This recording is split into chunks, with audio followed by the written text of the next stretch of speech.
So we are going live. Let's see here. Welcome. Hello, everyone on Zoom.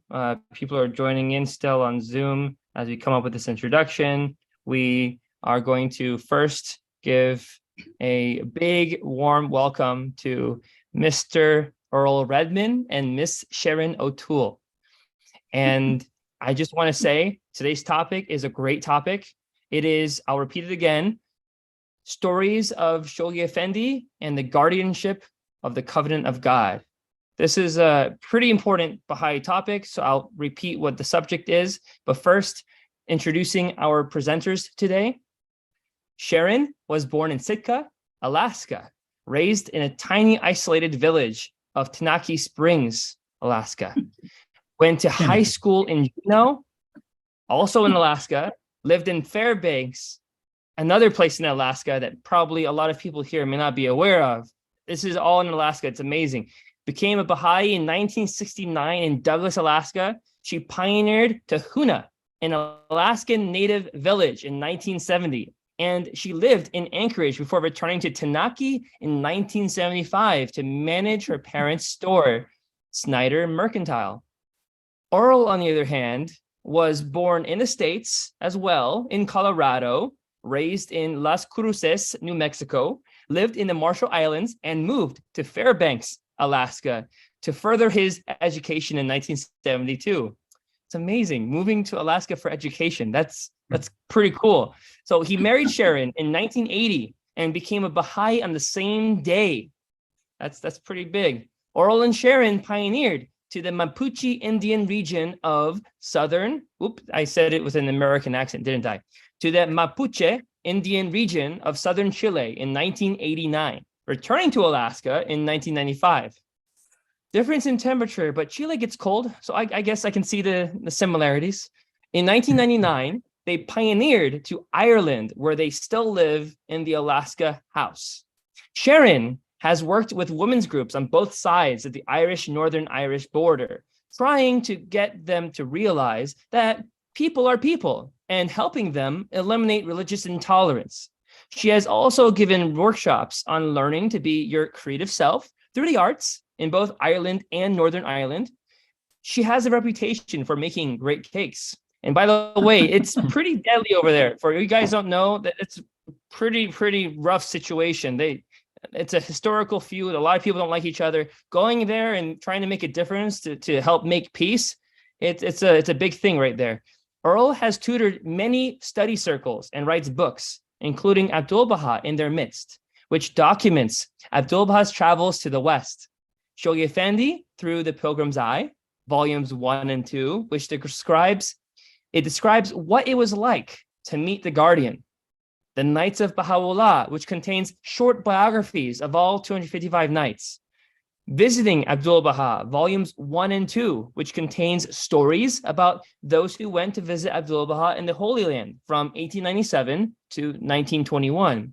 And Agnes Alexander, Hand of the Cause, about her life and pioneering in Japan. And this is the time for great things. This is about Howard Colby Ives, right? And Mabel Rice Ray Ives. And hopefully to be published within the next few months. That's amazing. So a book about the Ives family. This is the time for great things coming soon. Just really quick before I continue, where can we find these books? Just so people have an idea of where they can find them. grbooks.com can sell them to you. They have a book depository that sends all over the world, or you can go through Amazon, where you can also get the Kindle versions. Okay. So we're talking grbooks.com. That's George Ronald Publishing House, right? Mm-hmm. Right. Cool. Thank you so much for that, filling it in. So Amazon, you can buy it there. grbooks.com from George Ronald Publishing. Thank you. So Earl and Sharon, in summary, have traveled extensively and have shared stories from the books in Alaska, Australia, Canada, Fiji, Germany, Hawaii, Iceland, Ireland, Israel, New Zealand, Samoa, Tunisia, the UK, and the USA. A lot of places and a lot to learn. So please check it out, grbooks.com. You can go on Amazon, again, to find those books. And there's a bit more on clearwaterbaha'is.org as to the titles of those books, so you can best copy and paste and search for them. With that being said, back to our topic. Our topic is stories of Shoghi Effendi and the guardianship of the covenant of God. And this talk will explore the role of the guardian in the Baha'i faith, as well as the importance of, well, the covenant between God and humanity. It also delves into the life and legacy of Shoghi Effendi, the first guardian of the Baha'i faith, including his early life, appointment as guardian, and the impact on the growth and the development of the Baha'i faith. The Kitab-i-Ahd, the central document in the Baha'i faith, is also discussed along with its significance in establishing the line of succession for the leadership of the faith. With that being said, we welcome you again, Mr. and Mrs. Mr. Earl Redmond and Miss Sharon O'Toole. It's a pleasure to have you on. Okay. It's good to be here. I see a few faces I recognize in the crowd here, but I'll try to avoid getting too ridiculed by them. Anyway, we're going to do the serious stuff first in a very quick time here, since we have to place Shoghi Effendi in his historical position. I think everyone knows that Baha'u'llah brought the Baha'i faith to the world. And before he passed away, he wrote basically what was a will. It's called the Kitab-i-Ahd, Book of the Covenant. And in this book, he said, everyone should follow his oldest son, Abdu'l-Baha, and that he gave Abdu'l-Baha the power to interpret what he wrote or what he said. Well, when Abdu'l-Baha, before he passed away, he also wrote a will. And in it, he said that all the Baha'is should turn to Shoghi Effendi. And he also gave Shoghi Effendi the power to interpret the writings of both his father, Baha'u'llah, and himself, Abdu'l-Baha. So this is what's called the infallibility of divine interpretation. So Shoghi Effendi had that. He was able to understand what Baha'u'llah and Abdu'l-Baha meant when they wrote. So nobody knew about the guardianship before they opened the will, and all of a sudden found out there was a guardian. And he said that he was the very first guardian. He was also the very last guardian. So the one and only. But he did basically two things in his life that were the biggest events. First, he developed the Baha'i world order, which we basically didn't have much of beforehand. And he implemented the Tablets of Divine Plan, which spread the faith around the world. So that being said, we're going to turn to storytelling and just kind of give you an idea of what it was like to come into his presence and what he did in his life. Well, first of all, one of the first things he did, Abdu'l-Baha was a father figure, just like the clergy are for most places. Shoghi Effendi made it very plain, he's not a father figure. He's going to be your brother. Instead of telling you what to do and that sort of thing, he's going to walk alongside you and help build at the same time. So it's a whole different station. And this is how Ruhi Hanum, his wife, explains his station. Baha'u'llah was the prophet. He did everything and said everything that was necessary for the world at present. The master was the embodiment of his powers and teachings. He put in an ingredient into the world of service in the true sense of goodness and a religious life in its highest form, which is imperishable. Then something else was needed. This is where a lot of people, including members of the master's family and some of the Baha'is, have fallen down in their perspective of things. They wanted a second Abdu'l-Baha, a series of patriarchal repeats in the form of the guardian. But God seems to have had another idea. The strongest impression I always get of Shoghi Effendi is of an object traveling unidirectionally with terrific force and speed. If Baha'u'llah shone like the sun, and the master gently went on radiating his light like the moon, Shoghi Effendi is an entirely different phenomenon, as different as an object hurtling towards its goal is from something stationary and radiating. Or one could liken him to a chemical. Baha'u'llah assembled everything that we needed.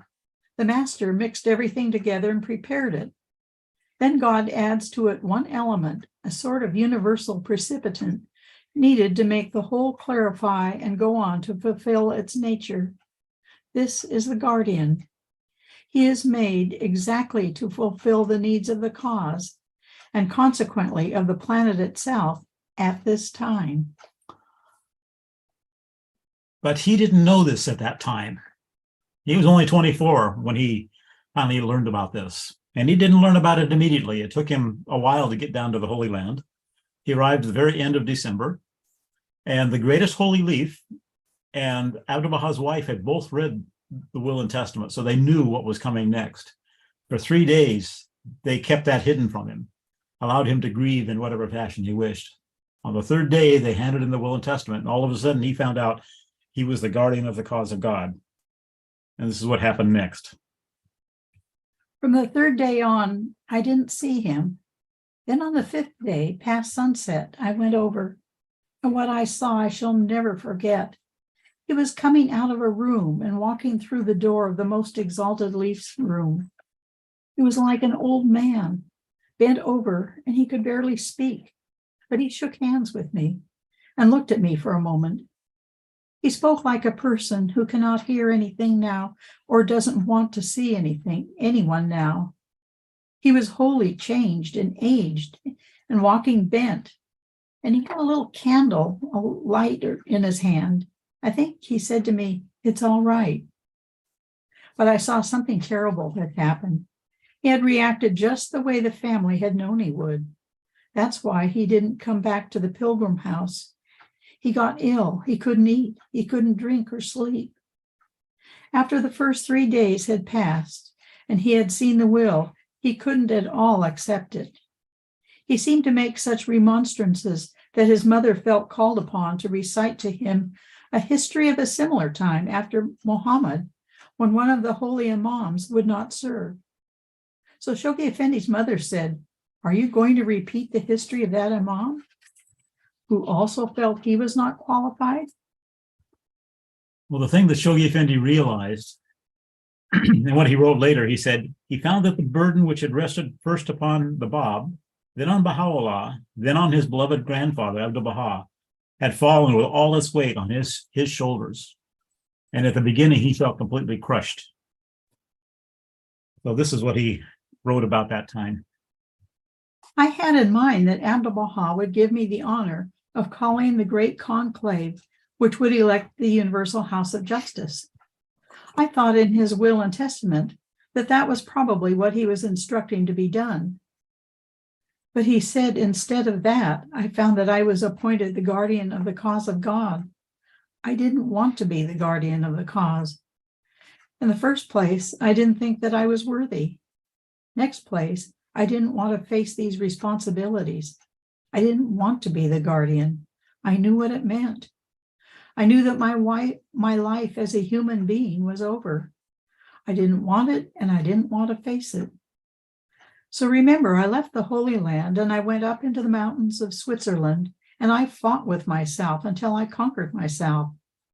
Then I came back and I turned myself over to God, and I was the guardian.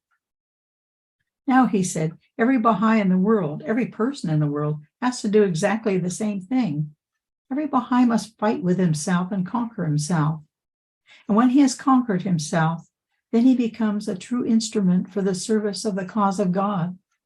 And not until that. And he won't achieve his greatest success until he has done it.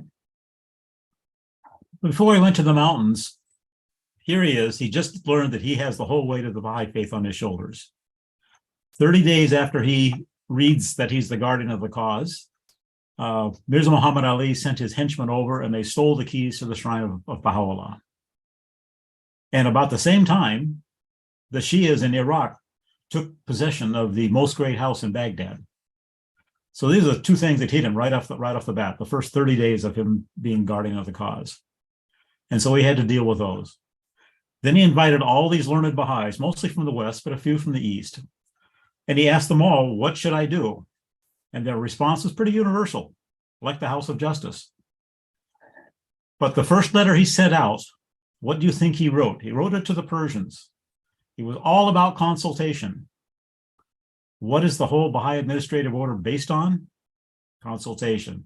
So the very first thing he does is begin the idea that you have to learn how to consult. And after all these learned people had gone back to their homes, that's what he did. He told them when they went back to start electing their national spiritual assemblies and their local spiritual assemblies. So he ignored all the advice, but that was his infallibility. He knew when he made a decision that was right. That's what Abdu'l-Baha said. So that's when the administrative order began to be built. The way he understood it was that he understood that you can't build the dome of a building, which is the House of Justice, until you put up the body of the building, which are the pillars that hold it up. You can't put the pillars up until you've got a foundation. So you have to start with local spiritual assemblies, which are the foundation. The nationals are the pillars, and then the dome is the House of Justice on top. So he knew that you had to start at the bottom to build the building, and off he went. Well, just to give you an idea about his infallibility, this is one of those things that it's really difficult to understand.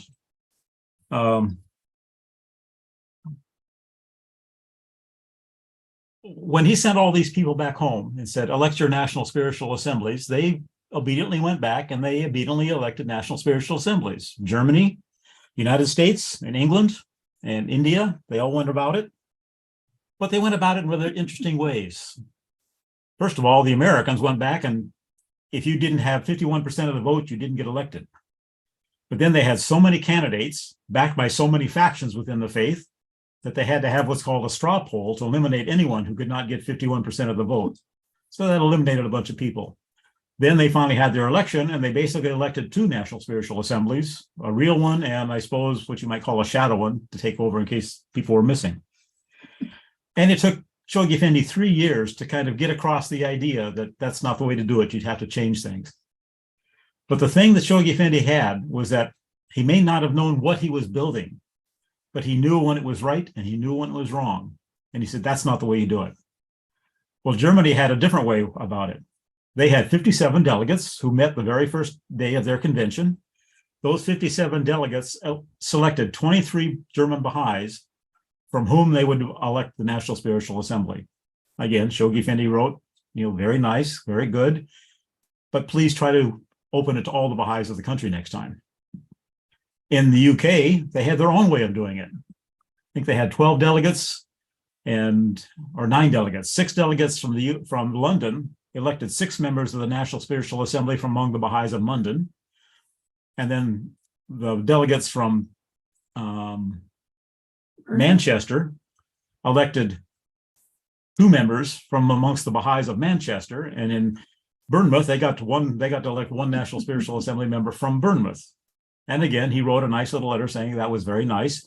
The next time, vote for everyone in the whole country. So again, he didn't quite always know exactly what he was building, but when it was right, he knew it, and when it was wrong, he knew it.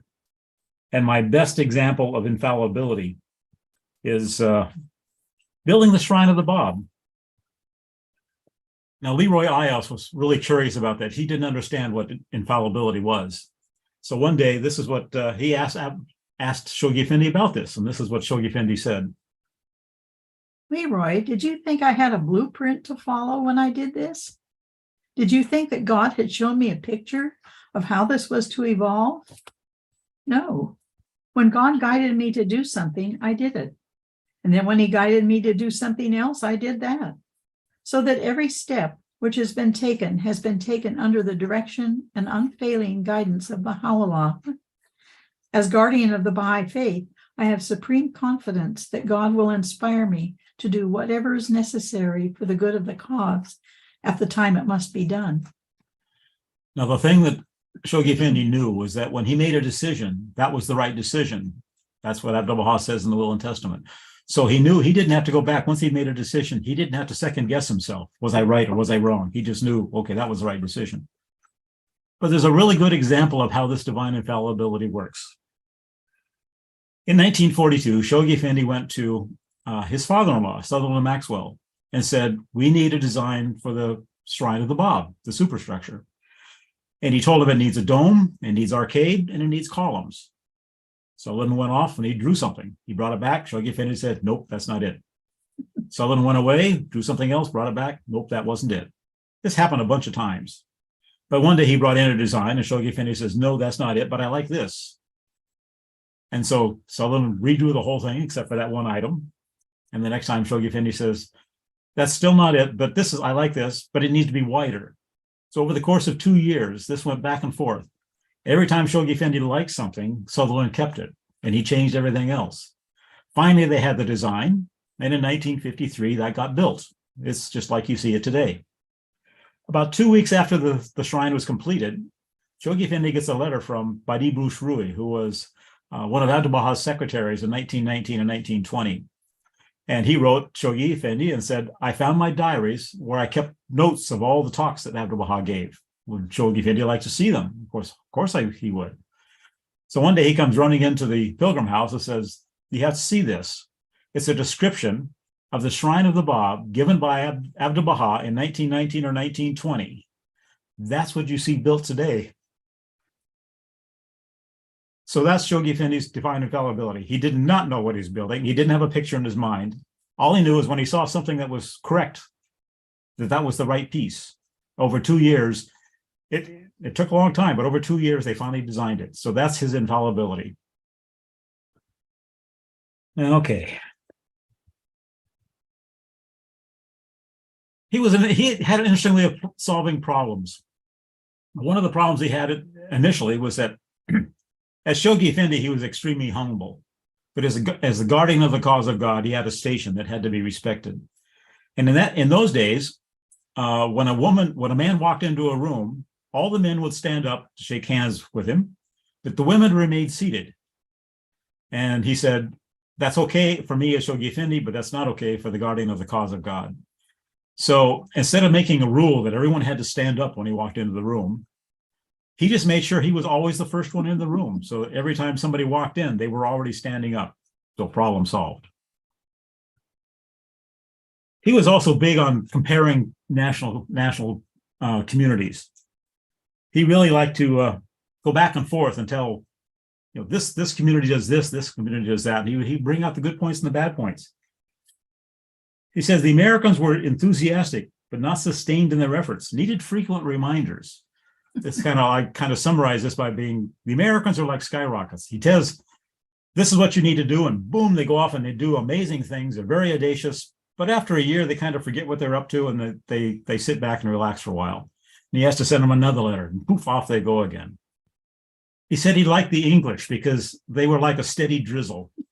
He said it took a while to get started, but then they just kept going and going and going and going until the job got done.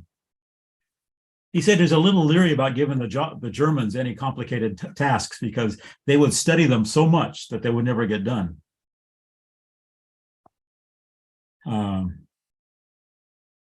He said the English were the best organizers in the Baha'i world, but the Americans were the best administrators. He said the Persians and the Americans are too emotional. They're alike. They're not impersonal enough, not objective. He said they think of themselves or people first and the cause second or last. He says Americans spend too much money on luxuries and Persians too much money on hospitality. And then he compared notes. He got all the National Spiritual Assembly minutes. And he said he'd get these reports and he started reading the Persian ones and they start off just fine, but then they started throwing in so many anecdotes that they forget what they were talking about and be off in some completely different area by the time they were finished. He said the Americans would put in so many details that you just get put to sleep because you could never do all these details. But he liked the English ones. Oh, he said the Americans have too little reference and the Persians had too much. He said you need something in the middle. The Americans think so much of their self-respect that they're lacking in reverence, but the Persians are just exactly the opposite. They try to express their reverence so much that they forget their self-respect. But in the end, he said, Baha'i should pray and meditate like the Persians did, study like the Germans did, and act like the Americans did. So, okay, let's see. I have lots of stories I have to kind of go through and see which ones I'm going to tell next. So, Shoghi Effendi had an intuition. Abdu'l-Baha was famous for his intuition. He would answer questions before they were ever asked, and he would know what people were thinking. He was just really famous for that. Shoghi Effendi was not very famous for that, but he also had that same capacity. And just a few stories to kind of talk about that. One day, Roy Wilhelm wrote that Shoghi Effendi needed a pump. He wanted to pump water from the house of the master up to the gardens at the Shrine of the Bab. And he needed a big pump. So Roy got a hold of Curtis Kelsey, who was an electrician. So Curtis went out and he found a pump. It was going to cost $2,000. This is in the 1920s. So that's a lot of money. Well, anyway, he tried to get back to Curtis or to Roy to say, this is how much money I'm going to need. But Roy was in the hospital, very sick at that point, so he couldn't talk to him. But he said, if the Guardian needs a pump, he needs a pump. So he went out and he got a loan himself and bought the pump and sent it to Shoghi Effendi. Well, he no sooner bought the pump when all of a sudden the treasurer of the American NSA gets a check written from Shoghi Effendi saying, deposit $10,000 into an account for Curtis Kelsey. And he said, well, it really didn't surprise him because that's Shoghi Effendi. He knew he could do that sort of stuff. So, but he wondered what the extra $8,000 was for. Well, over the next several years, Shoghi Effendi would say, I need cable, I need pipes, I need a car, I need this, I need that. After several years of all these requests going back and forth and more money coming over and getting spent, Curtis had never sent him an accounting. Not once had sent him anything about what the status of the account was. So one day, Shoghi Effendi cables over and says, close the account, I'm through. So Curtis goes into the bank, says, I need to close this account. There were 3 cents left. That was all. Shoghi has spent it down to the last 3 cents. So Curtis bought a 3-cent stamp and sent that to Shoghi Effendi. Now, just a couple on his, more on his intuition. Janab and Elaine Caldwell were Knights of Baha'u'llah for the Aleutian Islands. And they got out there and they'd been there for a few months and they were deciding that, we've been here, they know us now. It's time to proclaim the faith to the people of this small village. There's only about 150 people or something like that. So the next morning, all of a sudden there's a knock on the door and there's a cable, an international cable. And this was kind of big news for a little village like this. They'd never gotten an international cable before. This cable comes to the Caldwells and it says, do not proclaim the faith. Wait until, become friends with them. Once you've become friends with everyone, then you can tell them about the faith. So they hadn't said anything to Shoghi Effendi, but he knew what was going to happen and he stopped it before it got out of hand. Now there's another one, Izzat Zarai, 11. He was a Knight of Baha'u'llah for Africa. And he went on pilgrimage and he had an interesting time because he found out that the Guardian could read his mind. This is what he wrote. Did you find something to read? Izzat wondered if Shoghi Effendi could read his thoughts. This idea was further strengthened a couple of days later when, while walking in the gardens, Shoghi Effendi suddenly turned to him and stated, you're not planning to go to Iran after your pilgrimage, are you? Izzat admitted that he was, because he hadn't seen his mother for several years. The Guardian said, no, that it would be better if she went to live with him in Africa. Before he left, Shoghi Effendi asked Izzat to go to Egypt after his pilgrimage. The young pilgrim, of course, quickly agreed without thinking. The Suez War had cut off communication between the Egyptian Baha'is and the Holy Land, and the Guardian wanted them to know that he had not forgotten them and to remind them of their pioneering goals. The more Izzat thought about going to Egypt, however, the more difficult it appeared. First, it was impossible to go from Israel to Egypt, and even more so if there was an Israeli stamp in one's passport. As he walked with Shoghi Effendi, he began to worry about what he would have in his suitcase when he went through Egyptian customs. Suddenly, Shoghi Effendi stopped and looked at him, saying, yes, you will have to be very careful. So yes, he could read people's minds when he had to. One more story along that line. Nosrat Ardakani, Persian lady, really wanted to be a pioneer during the 10-year crusade, but her husband, Hossein, said, well, no, I've got a big business. I can't take the time off from it. And so it really isn't practical that we pioneer. But they decided they would at least support somebody. So they actually sponsored a pioneer to go off. Well, then he went on pilgrimage at one point. And he was a member of the National Teaching Committee in Iran. So as their representative, he went up to Shoghi Effendi, said, would you please pray for the success of our teaching efforts and our pioneering efforts? And what Shoghi Effendi said to him was, yes, they will have success. And then turning to him straight in the face, he says, you also will be successful in your pioneering post. And I guess he was so overwhelmed of being in the presence of Shoghi Effendi, he didn't really realize what had just been said to him until he got home. And he'd written all this down in his notes. And he's reading this to a group of Baha'is in his home. One of them jumps up and says, the Guardian says you have to be successful in your pioneering post. Why aren't you pioneering? And he looked at Nosrat and kind of realized what had just happened. And so they decided they'd pioneer. So they pioneered to Morocco. And he ended up pioneering for the whole rest of his life. He passed away there. And Nosrat got to pioneer in Morocco. And the last time I knew about her, she was in Senegal. And I had a very nice computer talk with her. And that's where I got the story for the Nice of Baha'u'llah book directly from her. So, okay.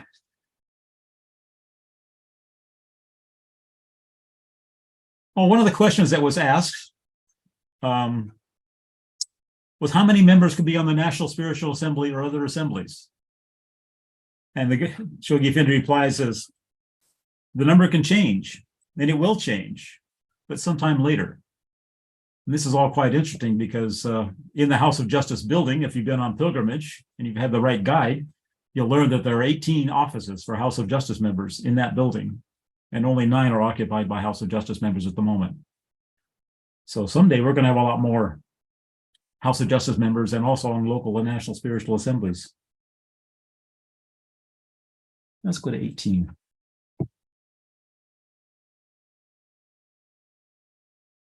She doesn't know what's coming next, so this is, I'll always catch her by surprise. But we're going to talk about how Shoghi Effendi got married. Rahia Hanum, actually Mary Maxwell at that point, and her mother May were traveling through Europe, travel teaching, at the request of Shoghi Effendi. And at one point, Shoghi Effendi wrote and invited them on pilgrimage. Well, they came down on pilgrimage, and near the end of it, Shoghi Effendi's mother took May aside and she had a request from the Guardian. Yeah. One day his mother mentioned the will and testament in its provision for a wife for the Guardian. I began to feel very cold and strange.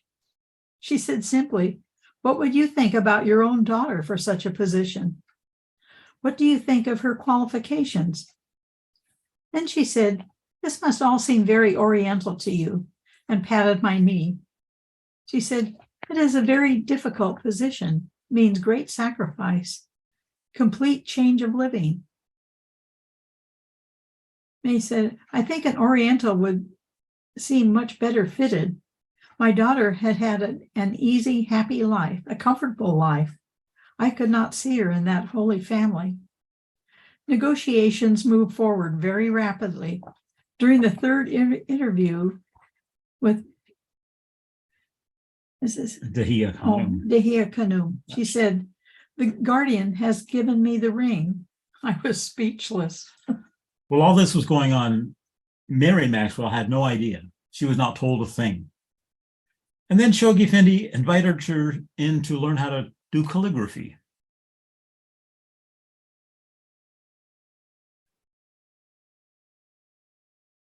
In reminiscing about those days, Rahia Hanum used to say, with a twinkle in her eyes, that the beloved Guardian took her in hand and taught her Persian calligraphy after dinner in the course of those unforgettable evenings. He gave her a set of reed pens and ink and special mulberry papers and tutored her in the art of writing the Persian script. He also gave her a set of cards to copy from, on which the great calligrapher Mishkan Kalem had written the hidden words of Baha'u'llah in 3 different styles of writing.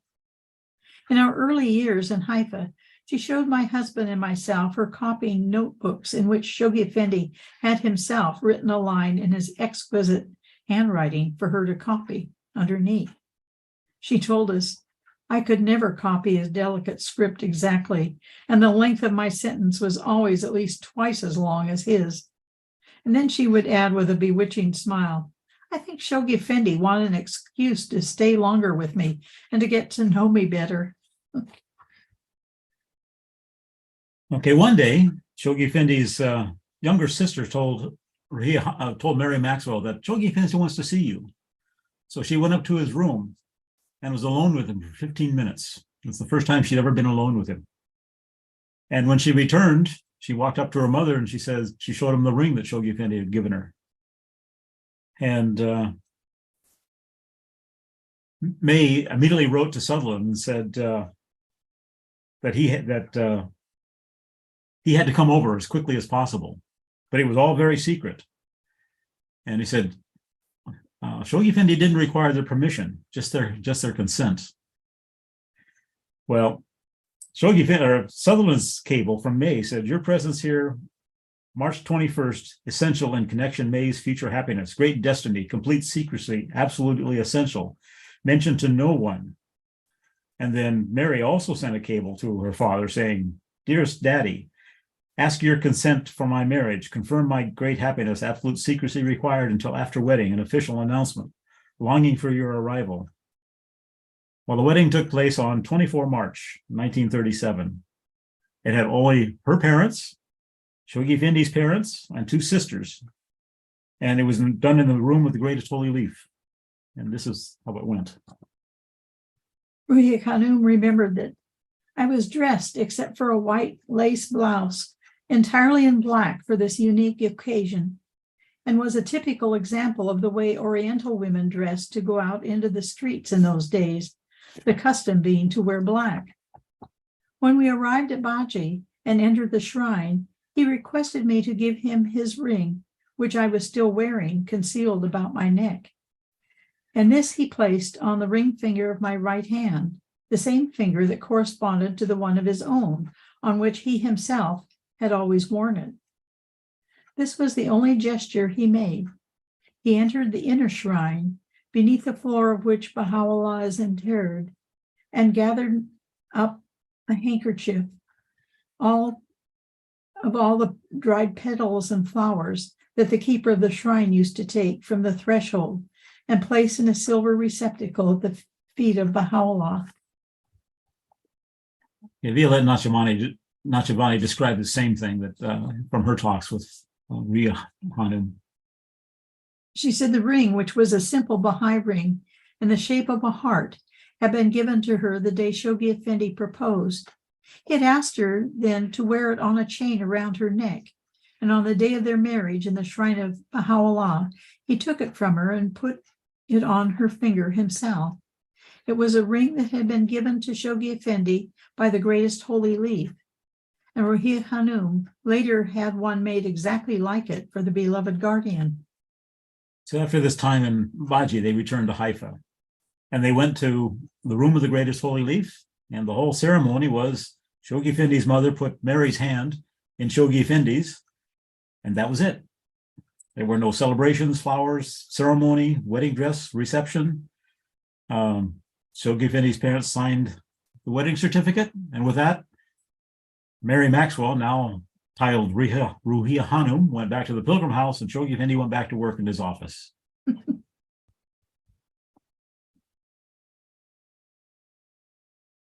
Oh, you can finish off with, this is what happened when Ruhiya Khanum went back to, or Shoghi Effendi joined them for dinner that night. This is what happens. Showering his love and congratulations on my mother and father, he took the handkerchief full of such precious flowers, and with his inimitable smile, gave them to my mother, saying he had brought them for her from the inner shrine of Baha'u'llah.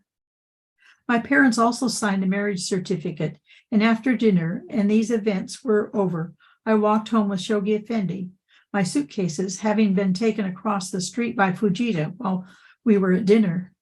We sat for a while with the guardian's family, and then went up to his 2 rooms, which the greatest holy leaf had had built for him so long ago. And that was the marriage. Short and simple. Just a few other things. Shoghi Effendi was quite a workaholic, but he also was very precise in how things had to be. And Ruhiya Khanum took it on herself to clean his office. She would take other people up there, but she would never let anybody else clean it by themselves. And when she would go in there and clean things, she knew that if she didn't put things back exactly where they were when she found them, that he would walk into the room, look at it for a moment, and walk over to some particular item and move it just slightly so it was just exactly where it was supposed to be. Oh, he had an interesting way of talking about pioneers. Shoghi Effendi said the pioneers need to remain in the background. They should not remain in the foreground. Like, you see a lot of places where they end up on the National Spiritual Assemblies and auxiliary board members. And he says that's not the way a pioneer should really be. He says pioneers should be like a reference library. And when the Robarts family, Knights of Baha'u'llah for Bechuanaland, arrived in their place, the young son, 19-year-old Robert, Patrick, was driving the car. And Shoghi Effendi asked, who was driving the car when you entered your goal country? And Patrick said, well, he was. So Shoghi Effendi says, you're the first Knight of Baha'u'llah for Bechuanaland. Of course, that chuffed him up quite nicely. And then he says, you are young and inexperienced, but you were driving the car. Your experienced and older father was sitting in the back seat, ready to advise you if you needed it. That's how the pioneers should be with the local assemblies. Let them drive the car of the administrative order and be there ready to advise if they need advice. Once they know how to drive the car, it's time for you to move.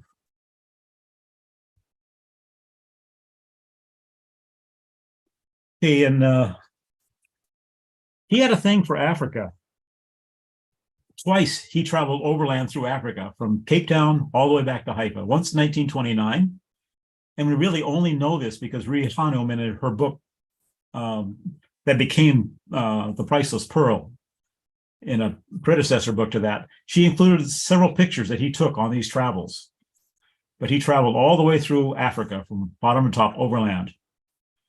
Now, in 1940, he decided it was time to go to England. Now, this was really kind of a strange story, but why he absolutely had to go to England at the beginning of World War II is really kind of strange. But this is what Ruhi Hanum wrote about how this whole thing came about, his second trip to Africa. She said, we left Haifa on 15 May in a small and smelly Italian aquaplane with the water sloshing around under the boards our feet rested on as if we were in an old rowboat. The Guardian sent my father and me to the British consul, but there was no news, and the consul said he was absolutely powerless to give us a visa as all authorizations had to come from London, and he was no longer in a position to contact his government. We returned with this heartbreaking news to the Guardian. He sent us back again. Of course, we obeyed him implicitly because he was the Guardian, but neither my father nor I could see what more there was we could possibly do than we had already done. Nevertheless, we found ourselves again seated opposite the consul and saying very much the same things all over again, with the exception that I happened to mention that Shoghi Effendi was the successor and grandson of Sir Abdul Baha Abbas. I had already, of course, said that he was the head of the Bahá'í Faith and so on. The consul looked at me and said, I remember Abdul Baha, and went on to recount some contact he had had with the master. He was obviously deeply touched by this memory. He took our passport, stamped a visa for England in it, and said he had no right whatsoever to do so, and that it was not worth the paper it was stamped on, but it was all he could do. If we wished to try to enter England with it, that must be our own decision, and we risked being refused. With this, we immediately left Italy for France, passing through Menton on 25 May and proceeding to Marseille. Within days, Italy entered the war against the Allies. So they barely escaped Italy before it fell to the occupying countries. And they went to Paris, where they found everything was just in absolute chaos. And they found that all the ports to England were closed except for one place, St. Malmo in Brittany. So they went there. And the place was swarming with refugees. Twice a day, Shoghi Effendi would send Ruhi Hanum and her father over to find out was there any boat. There was not a boat. Finally, they found there were two boats coming in, and they managed to get on them, and they left. And immediately after that, the Germans took over the town. So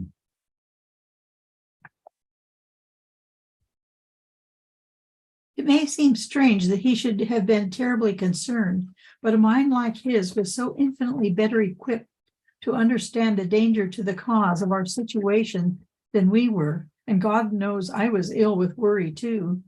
The Guardian realized that if he fell into the hands of the Nazis, who had already banned the cause in their own country and were closely associated with the Grand Mufti of Jerusalem, who was actively engaged in Arab politics and the avowed enemy of the Guardian, he would very likely be imprisoned, if not worse, and the cause itself be left with no leader and no one to encourage and guide the Baha'i world at such a time of world chaos. It seems to me the situation was very similar in those days in Akka, when the master had been in danger of being taken off to a new place of exile, and when he too had waited for news of the ship. So they got out of France the day before the Germans captured the last open port. Well, why he needed to go to England is really kind of curious. Ruhi Hanum's only response was that they went looking for things to put in the gardens around the shrines, which seems a bit of an unusual thing to have to do if, with the war falling around the world. But anyway, they were in England, but then when they wanted to go back home, the only way they could do it was to take a ship first to Cape Town.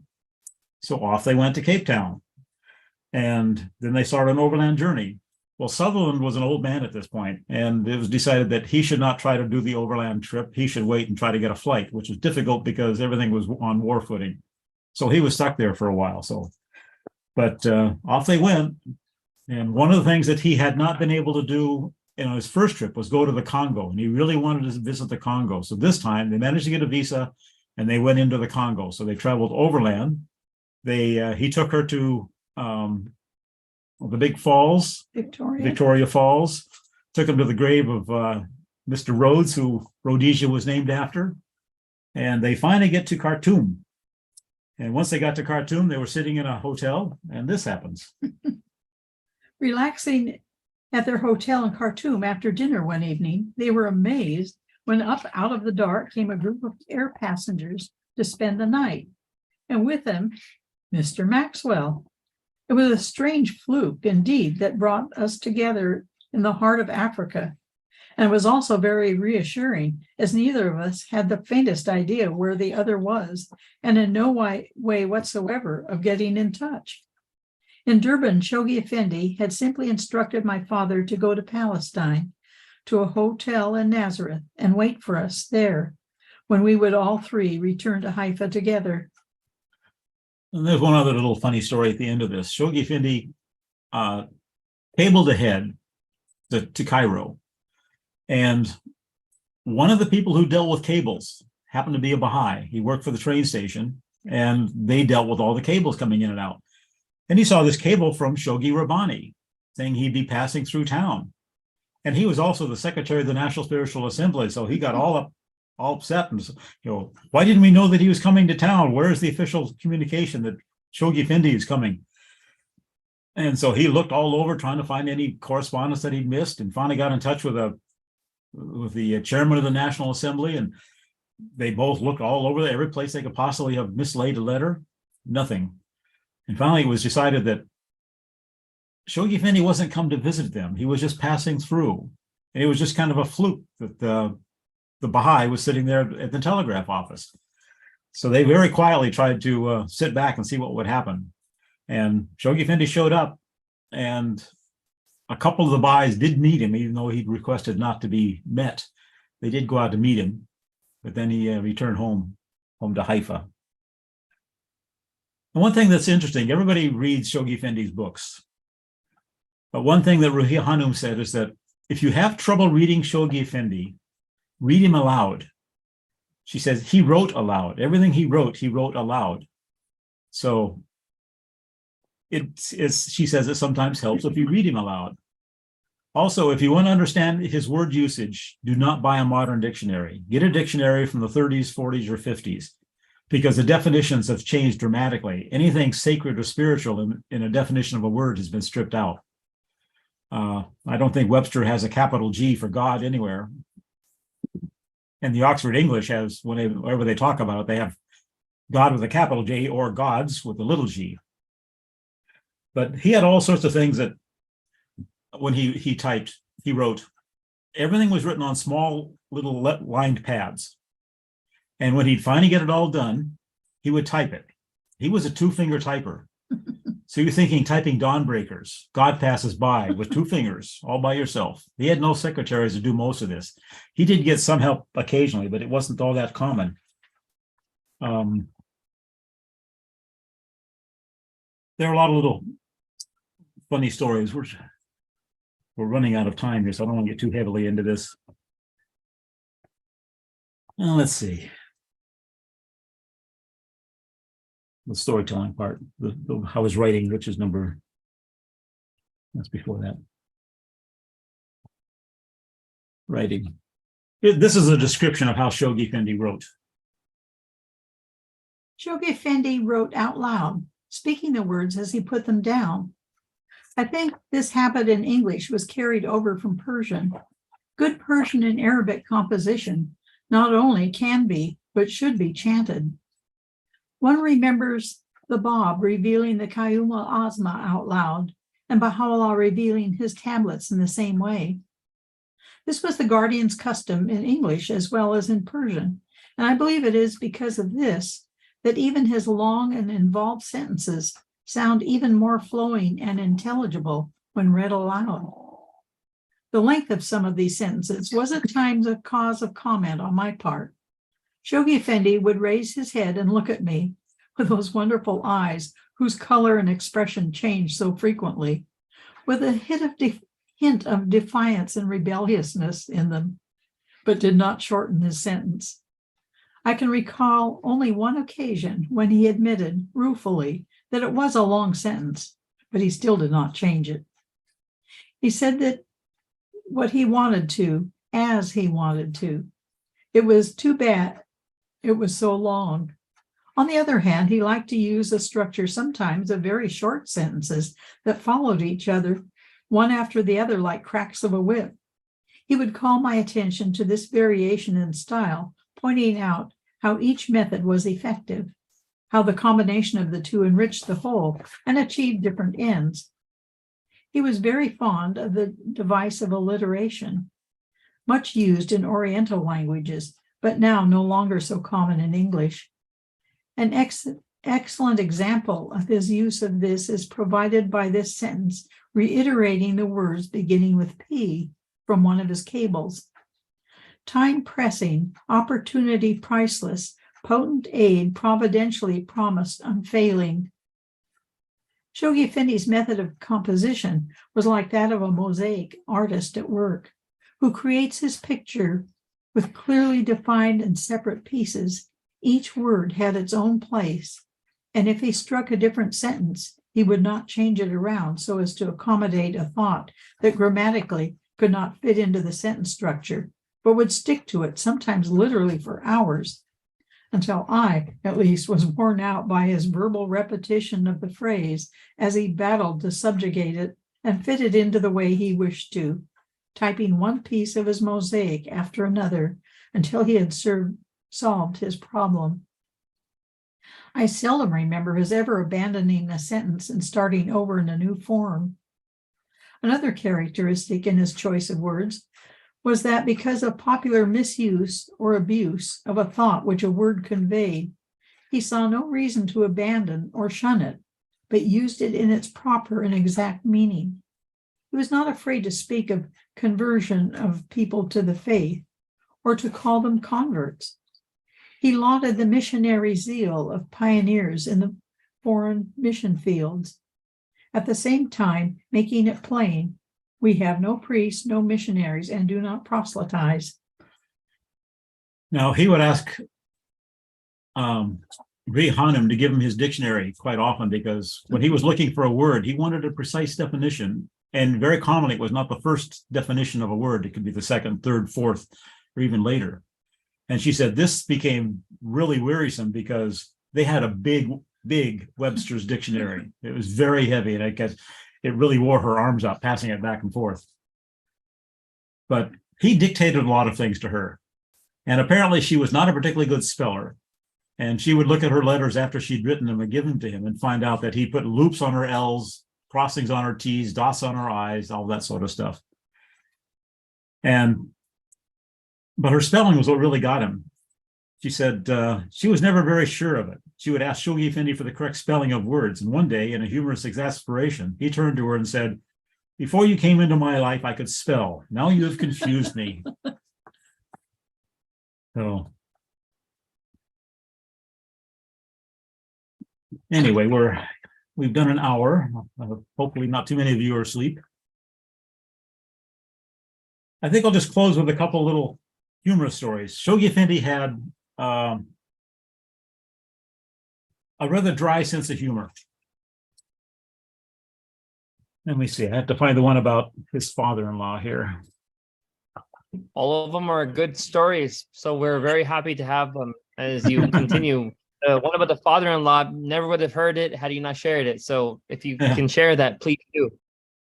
Well, here's the one about Shoghi Effendi and Sutherland Maxwell. They were very close.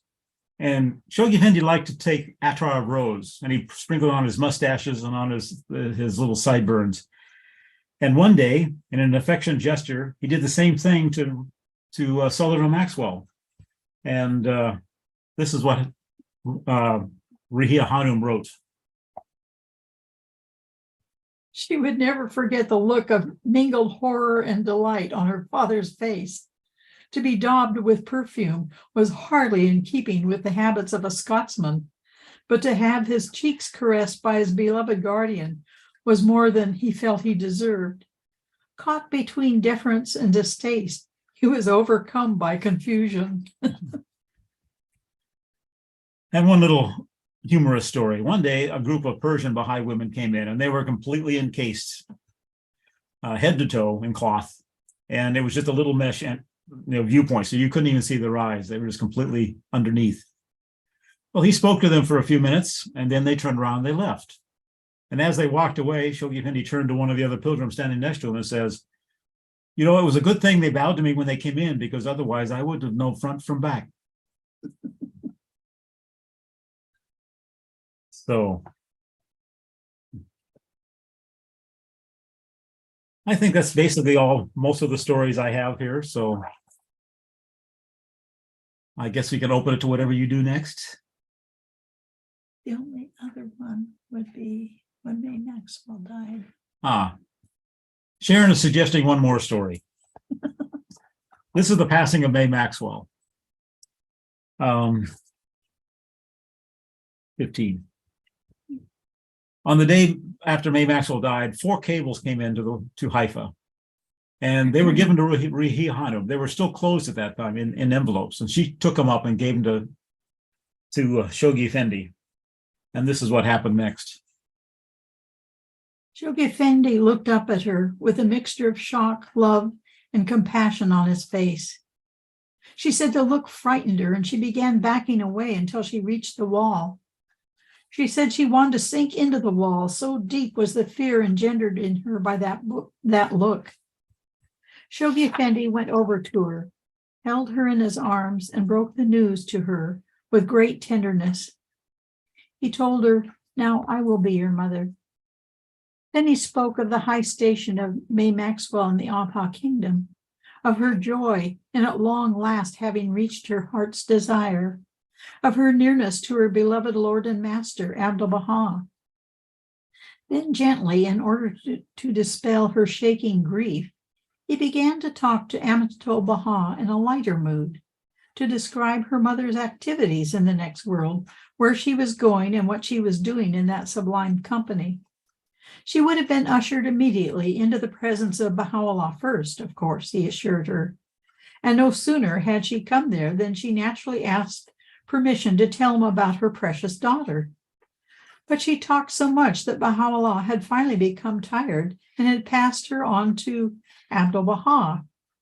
Here again, she did nothing but talk about her beautiful daughter, until at length, exhausted, Abdu'l-Baha passed her on to the greatest holy leaf.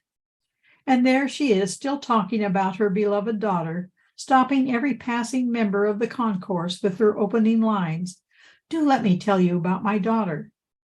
By the time he reached this point in his narrative, Ruhiya Hanum was laughing through her tears. So, okay, I think that's a point to bring the official part to an end here. So, That is such a funny, beautiful, sweet, bittersweet at the same time story. It's amazing. Thank you for sharing that. We have a hand raise here with Violetta. Violetta, please. Hi. I always have favorites of everything. People say, oh, I can't choose. I don't have favorites. I'll always have favorites. And my favorite stories about Shoghi Effendi are when Shoghi Effendi is next to Ruhiya Hanum, or the Greatest Holy Leaf, or Abdul Baha, or Ruhiya Hanum, or the Maxwells. Because I feel like Shoghi Effendi, like that description that you gave at the beginning, that Shoghi Effendi was either like a powerful chemical or like an object moving through space with great speed. That's the feeling you get about Shoghi Effendi. Like he's just nonstop work. But then when you place him next to those figures, like his wife and his in-laws, you get to see such a side of him. When she says that he looks up to her with those eyes filled with that love and compassion, or that when he puts a perfume on her father's face and he's so confused with shock and horror and delight, it's so human, because the Guardian he's such a genius. He's superhuman in every way. But then when you tell these stories, that's the magic of storytelling. Like when you tell these stories and you put him with those people who loved him, like he comes so alive. he was asked several times about when are you the Guardian and when are you Shoghi Effendi? And he never answered those questions because he was the Guardian every moment he was in the Holy Land. Now, he started off that first year that he was Guardian, going off for 8 months into the Alps. But he repeated those summer vacations. That was the hot time in Israel. And virtually every year until the beginning of the First World War, he would leave for at least 3 months during the summer. And that's the time he got to be Shoghi Effendi. He would ride on the low class on the trains, the hard wooden benches. He would stay in cheap hotels. And after he got married and would start traveling with her, he told her specifically she could talk to anybody she wanted to about the faith, but never to bring them back to him. That was his time to regenerate himself, to be Shoghi Effendi, and to relax. Because when he got back to the Holy Land, as he once said, there is nobody I can delegate authority to other than the Greatest Holy Leaf. But other than her, there was nobody he could delegate to because nobody else had the infallibility he had. So when he was in the Holy Land, 24 hours a day, 7 days a week, every day of the year, he was the Guardian.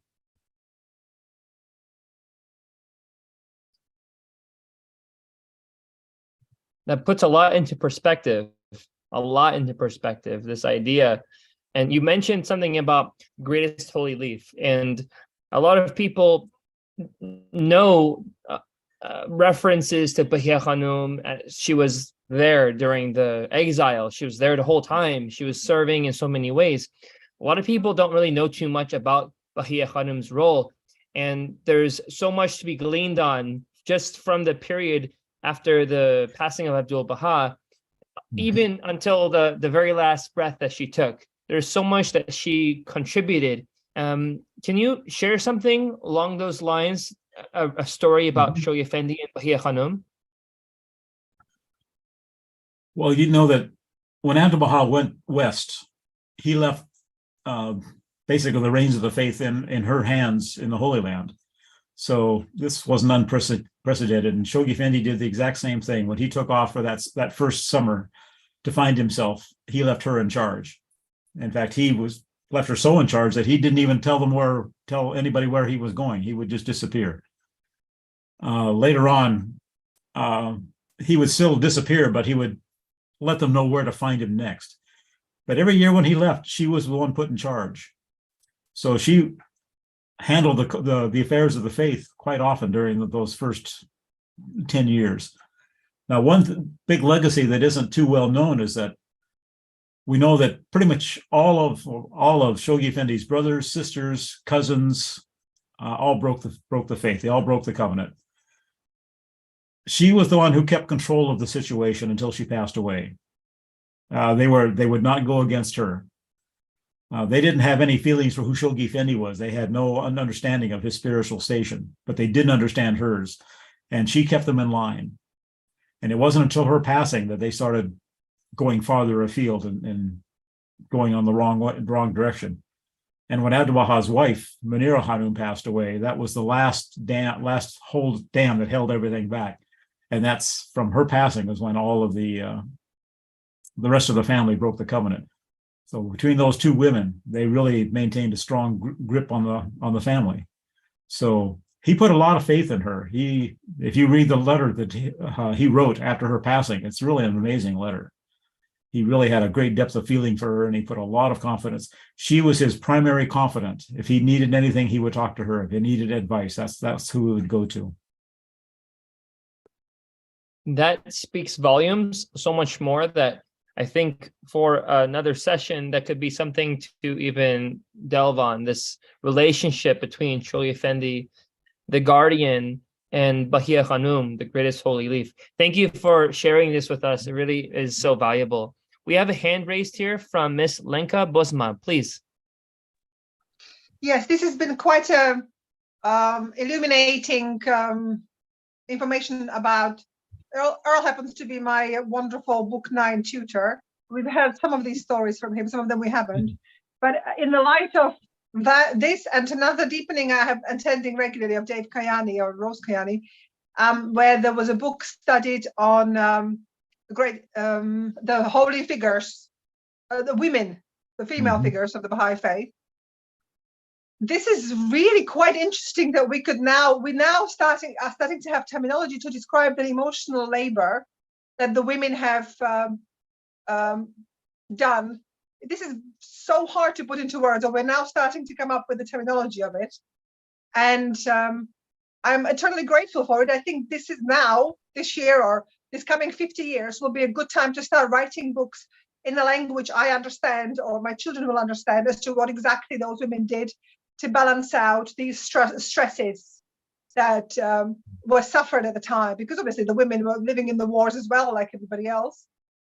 But you know, when Abdu'l-Baha talks about certain qualities of women that are intuition and caring and other things that happen to be superior, it's really now, it's through these stories I'm beginning to understand what he means, what those qualities are, because it's very vague to listen. You know, like you said with the dictionary, that the words don't have the same meaning anymore. I think also determination or intuition doesn't have the same meaning anymore. So it's really good to get the specifics of it. So this is, you know, I'm really learning from this, which is obviously going to help me and my children to serve. And I'm hoping to potentially, I don't know, I think this is the sort of thing that we need to understand better, so that we can have equality of men and women, and or equality of science and religion and other things. Yeah, I think if you look at what women have done, both Abdu'l-Baha and Shoghi Effendi held women up as being superior to men in many ways. If you look at who went out after the Tablets of Divine Plan came out, Hyde and Clara Dunn, so it was one man, one woman, but the rest of the field was almost all women. Imogene Hogue and Mary and Jack went to Alaska. Leonora Hozappa went to Brazil. Martha Root began all her travels, all women. And Agnes Alexander was out there doing all her thing. And then the 10-year crusade, you look at the Pacific. What, 3/4 of all the Shoghi Effendi's goal areas in the Pacific were opened by women? And half of all the nights were women. A lot of these women went out on their own. Rohia Hanum, at the big teaching convention in 1953, called on all the older women. He says, your husbands have died. What are you going to do? Sit here and leave your bones in your backyard? Get out there and plant them someplace useful. And it was amazing how many women in their 50s and 60s up and pioneered after that. So it's definitely an area that needs more books. I'm writing about Imogene Hogue right now, and 45 years of just total service to the faith wherever the faith needed. So yeah.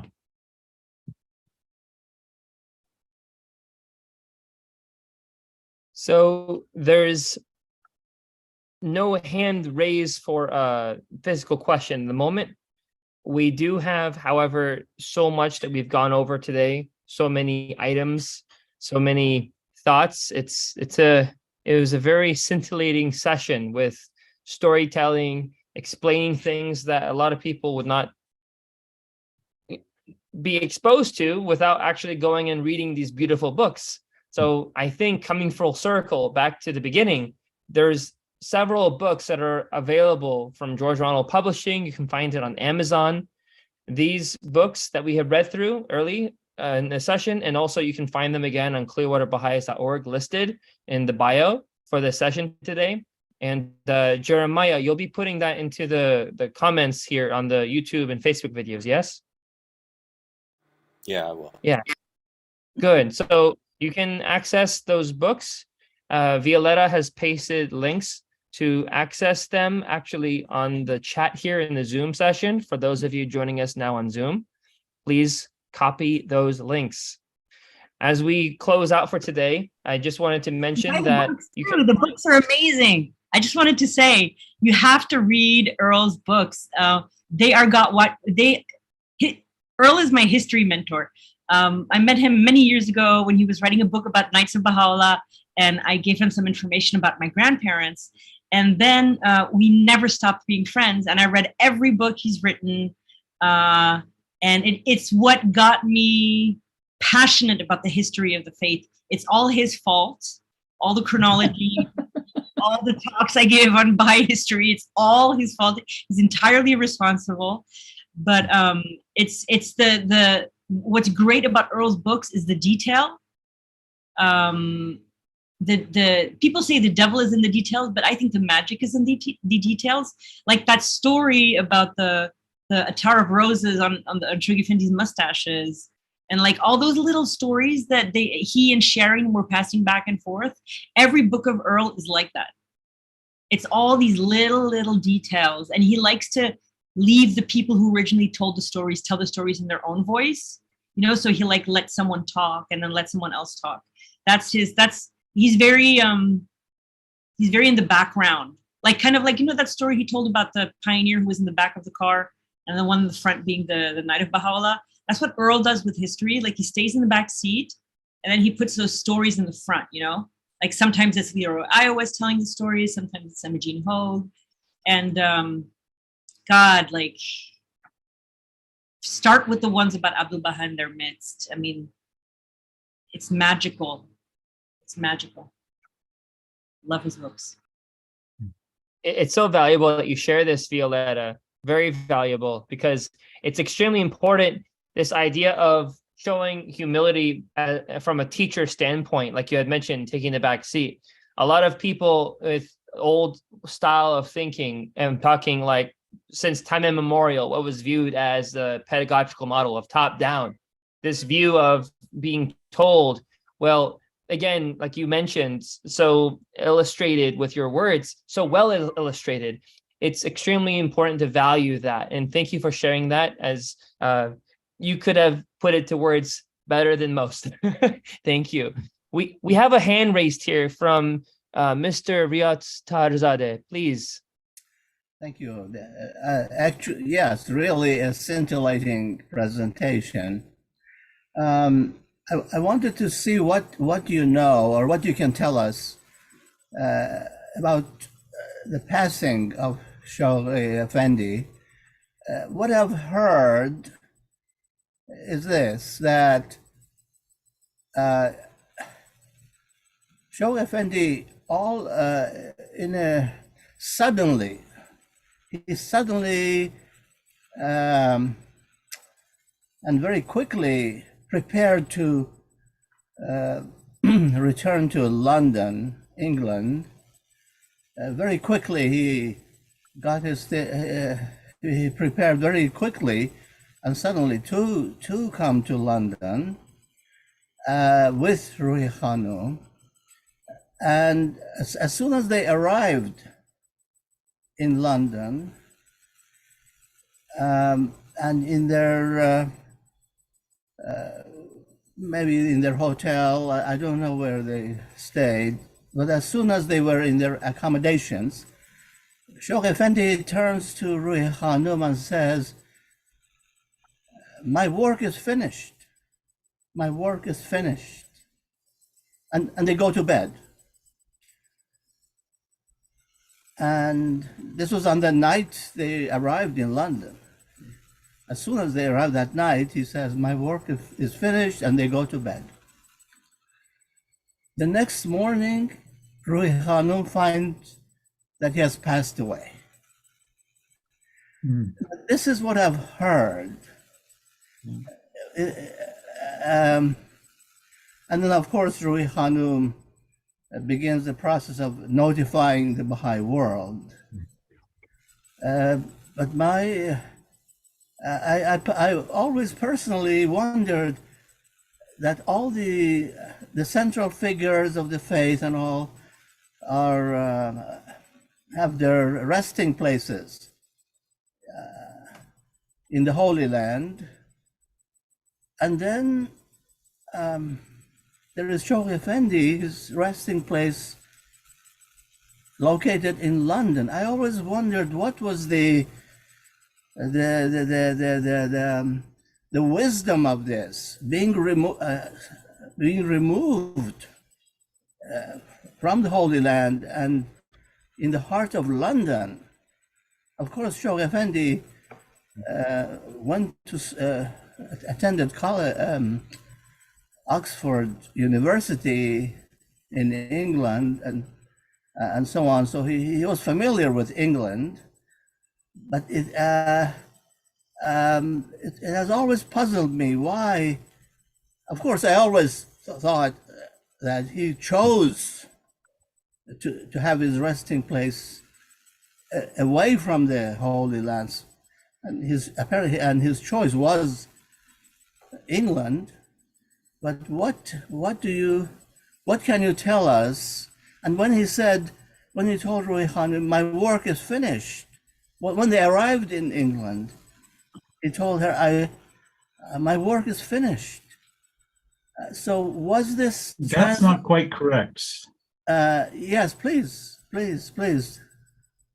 Yeah, how he got there, it's always kind of mysterious when he would go and why he would go.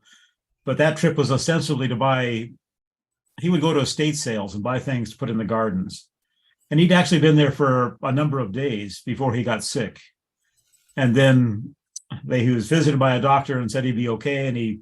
But he worked all during there. But it was a number of days, at least a week in there. And he never said, "My work is finished," because he was busy working the whole time. He was working on his maps. He was working on where the pioneers had gone and which pioneers had been forced to return. He kept track of all that. So instead of just lying back and relaxing when he got the flu, he worked the whole time. And he had plans for as soon as he got home, he was going to, they'd just gotten the barracks that the Covenant Breakers had lived in, just on the front side of the mansion of Baji. And he planned to going back and tearing that down and building his garden. So it didn't happen quite as fast as you mentioned. And he really was not, he did not say his work was done. Abdul Baha said that quite plainly, but Shoghi Effendi did not. He was busy working all the way up to the end. It was the last night. It was probably at least a week into their visit that they went to bed, and then the next morning he passed away. But no, he was really busy working. He never told anybody where he was when he would go, because that's when, like I said, he was being Shoghi Effendi. He would show up in England, and like in that case, none of the Baha'is knew he was there. And like when he traveled in Europe, again, he would not tell the Baha'is he was there. So it was quite a surprise to even the Hands of the Cause in England to find out that he was there. But why there? I don't think he didn't choose it. But there again, things happen for unusual reasons. There's so many stories about people who go, they return home after being away for years and years, and they visit all their favorite places and all their best friends. And when they've seen them all, they go back to where they were living, and then they pass away. And you kind of wonder, did they know they're going to pass away? Well, probably the answer is, mentally no, but spiritually maybe yes. The story of his column is interesting. Shoghi Effendi always said he wanted a Corinthian column. And Ruhi Hanum would always respond, you can't have one Corinthian column. But he would insist, I want my column. So after the passing, after Ruhi Hanum's last visit to the gravesite, she's driving away and she has this vision of a column with something on top. And he'd bought this eagle in Scotland, and it was on his desk.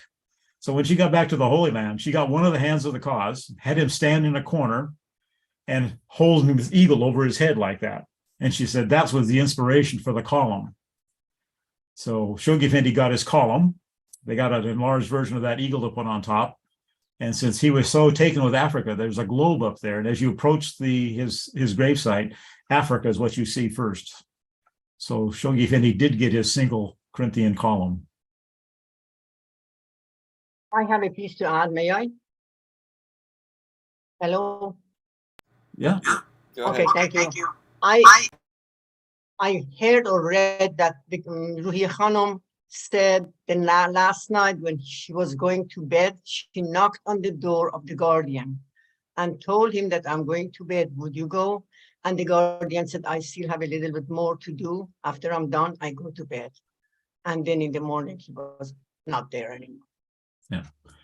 Well, he talked more of that last evening. He was going to go to bed, or she said she thought he might be ready to go to bed, but he said, no, I'd like to talk longer. So they spoke longer that last evening. It was kind of surprised her a little bit before he went to bed. And that was their last conversation.